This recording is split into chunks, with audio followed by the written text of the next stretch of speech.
Hey guys, ಎಲ್ಲರಿಗೂ ನಮಸ್ಕಾರ. ಇವತ್ತಿನ ಒಂದು ವಿಡಿಯೋದಲ್ಲಿ ತುಂಬ ವಿದ್ಯಾರ್ಥಿಗಳು ಬಂದು KA ಬಗ್ಗೆ ಅಪ್ಡೇಟ್ ಕೇಳಿದ್ರೆ ತಿಳಿಸ್ಕೊಡ್ತೀನಿ. ಇನ್ನೊಂದು ಚಾನಲ್ಗೆ ಸಬ್ಸ್ಕ್ರೈಬ್ ಮಾಡ್ಕೊಂಡಿಲ್ಲ ಅಂದರೆ ಸಬ್ಸ್ಕ್ರೈಬ್ ಮಾಡಿಕೊಂಡು ಪಕ್ಕದಲ್ಲಿರುವಂಥ ಒಂದು ಬೆಲ್ ಐಕಾನ ಕ್ಲಿಕ್ ಮಾಡೋದು ಮರಿಬೇಡಿ. ಸಬ್ಸ್ಕ್ರೈಬ್ ಮಾಡ್ಕೊಳ್ಳಿ. ಏನಕ್ಕಪ್ಪ ಅಂದರೆ ಡೈಲಿ ನಿಮಗೆ KA ರಿಲೇಟೆಡ್ ಎಲ್ಲ ವೀಡಿಯೋಸನ್ನು ಕೂಡ ಸಿಗುತ್ತೆ. ಸೊ ಮೊದಲನೇದಾಗಿ ಇವಾಗ ಮೇನ್ ಆಗಿ ಟಿವಿನಲ್ಲಿ ನೀವು ನೋಡ್ತಿರ್ಬೋದು, ಇವಾಗ ಸೀಟ್ ಕ್ಯಾನ್ಸಲೇಷನ್ ಬಗ್ಗೆ ತುಂಬ ನ್ಯೂಸ್ ಆಗಿಬಿಟ್ಟಿದೆ. KA ಅಷ್ಟು ಲಕ್ಷ ಕೇಳಿದ್ದಾರೆ, ಇಷ್ಟು ಲಕ್ಷ ಕೇಳಿದ್ದಾರೆ ಅಂತ ಹೇಳ್ಬಿಟ್ಟು ಎಲ್ಲನೂ ಕೂಡ ಥಂಬ್ನೇಲ್ಗಳನ್ನ ಹಾಕೊಂತಿದ್ದಾರೆ. ಆ್ಯಕ್ಚುಲ್ ಆಗಿ KAನ ಒಂದು ರೂಲ್ಸ್ ಅರ್ಥ ಮಾಡ್ಕೋಬೇಕಾಗತ್ತೆ. ನೀವು ಅವ್ರು ಹೇಳಿದ್ದಾರೆ ಫಸ್ಟ್ನೇ ಥರ್ಡ್ ರೌಂಡಲ್ಲಿ ನಿಮ್ಗೆ ಸೀಟ್ ಬೇಡ ಅಂತ ಹೇಳೋದಾದ್ರೆ ಸೆಕೆಂಡ್ ರೌಂಡಲ್ಲಿ ನೀವು ತೀರ್ಮಾನ ಮಾಡ್ಕೋಬೇಕಾಗುತ್ತೆ. 5,000 ರೂಪಾಯಿ ನೀವು ಕಟ್ಬಿಟ್ಟು ಪೆನಾಲ್ಟಿನ ಸೀಟ್ ಕ್ಯಾನ್ಸಲೇಷನ್ ಮಾಡಿಸ್ಕೋಬೇಕಾಗತ್ತೆ. ಒಂದು ವೇಳೆ ನೀವು ಸೆಕೆಂಡ್ ರೌಂಡು ಕೂಡ ಅಟೆಂಡ್ ಮಾಡಿ ಥರ್ಡ್ ರೌಂಡಲ್ಲಿ ನನಗೆ ಸೀಟ್ ಬೇಡ ಅಂತ ಹೇಳೋದಾದ್ರೆ ಪೆನಾಲ್ಟಿ ಕಟ್ಟಬೇಕಾಗತ್ತೆ ಅಂತ ಹೇಳಿ ಮುಂಚೆನೇ KA ಅನೌನ್ಸ್ಮೆಂಟ್ ಮಾಡಿದ್ರು. ಸೊ ಇಲ್ಲಿ ಅಲಿಗೇಷನ್ ಇರುವಂಥದ್ದು ಏನಪ್ಪಾ ಅಂದರೆ ಆಪ್ಷನ್ ಎಂಟ್ರಿನಲ್ಲಿ ನಾವು ಸೆಲೆಕ್ಟ್ ಮಾಡಿರುವಂಥ ಒಂದು ಕಾಲೇಜಸ್ಸು ನಮಗೆ ಅಲಾಟ್ಮೆಂಟ್ ಆಗಿಲ್ಲ, ಅದಕ್ಕೆ ನಾವು KA ರಿಕ್ವೆಸ್ಟ್ ಮಾಡ್ತಿದ್ದೀವಿ ನನ್ನ ಒಂದು ಸೀಟ್ನ ಕ್ಯಾನ್ಸಲೇಷನ್ ಮಾಡಿ ಅಂತ ಹೇಳಿ.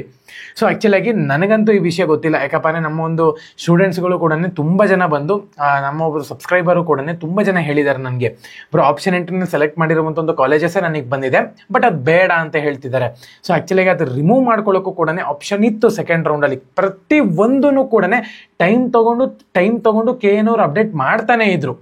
ನಿಮ್ಗೆ ಯಾವ ಕಾಲೇಜಸ್ ಬೇಕು, ಇಟ್ಕೋಬೇಕು, ರಿಮೂವ್ ಮಾಡೋದು ಪ್ರತಿ ಒಂದು ಕೂಡ. ಕೊನೆಯದಾಗಿ KA ಕಾಲೇಜಸ್ನ ಆ್ಯಡ್ ಮಾಡೋಕ್ಕೂ ಕೂಡ ಆಪ್ಷನ್ ಕೊಟ್ಟರು, ನಿಮಗೆ ರಿಮೂವ್ ಮಾಡೋಕ್ಕೂ ಕೂಡ ಆಪ್ಷನ್ ಕೊಟ್ಟರು ಮೊದಲಿಂದನೂ ಕೂಡ. ಇವಾಗ ಬಂದ್ಬಿಟ್ಟು ನೀವು ಸೆಲೆಕ್ಟ್ ಆಗಿರುವಂಥ ಒಂದು ಕಾಲೇಜಸ್ ಬೇಡ ಅಂತ ಹೇಳೋದಾದ್ರೆ ಏನು ಹೇಳೋಣ ಹೇಳಿ. ಸೊ ಹಂಗಾಗಿ ಇವಾಗ ನಾರ್ಮಲ್ ಆಗಿ ನೀವು ಬೇಡ ಅಂತ ಹೇಳೋದ್ರೆ ಮ್ಯಾನೇಜ್ಮೆಂಟ್ ಸೀಟ್ಗೆ ಹೋಗ್ತೀವಿ ಅಂತ ಹೇಳೋದ್ರೆ ಸೆಕೆಂಡ್ ರೌಂಡಲ್ಲೇ ಹೋಗಬೇಕಾಗಿದ್ದು. ನಾನು ಪದೇ ಇದನ್ನೇ ಹೇಳ್ತಿರುವಂಥದ್ದು, ಸೆಕೆಂಡ್ ರೌಂಡ್ ಹೋಗಿ, ಸೆಕೆಂಡ್ ರೌಂಡಲ್ಲಿ ಇದ್ದಾಗೇ ಹೋಗಿಬಿಡಬೇಕಂದ್ರೆ ಪೆನಾಲ್ಟಿ ಕಟ್ಬಿಡಿ 5,000 ರೂಪಾಯಿ ಹೋಗಿ. ಮತ್ತು ಥರ್ಡ್ ರೌಂಡಲ್ಲಿ ಏನಾದ್ರು ಒಂದು ವೇಳೆ ಸೀಟ್ ಅಲಾಟ್ಮೆಂಟ್ ಆಗಿಲ್ಲ ಅಂದರೆ ಓಕೆ, ಆಗಿತ್ತು ಅಂದರೆ ಪೆನಾಲ್ಟಿ ಕಟ್ಟಬೇಕಾಗುತ್ತೆ ಅಂತೇಳಿ ತುಂಬ ಜನ ಕೇಳಿಲ್ಲ. ಸೊ ಹಂಗಾಗಿ ಇವಾಗ ಈ ಅಲಿಗೇಷನ್ಸ್ ಬರ್ತಿದೆ ಅಷ್ಟೇ, ಇನ್ನೇನೂ ಇಲ್ಲ. ಸೊ ಸಬ್ಸ್ಕ್ರೈಬ್ ಮಾಡ್ಕೊಂಡು ಬೆಲ್ ಐಕಾನ ಕ್ಲಿಕ್ ಮಾಡೋದು ಮರಿಬೇಡಿ. ಜೈ ಹಿಂದ್.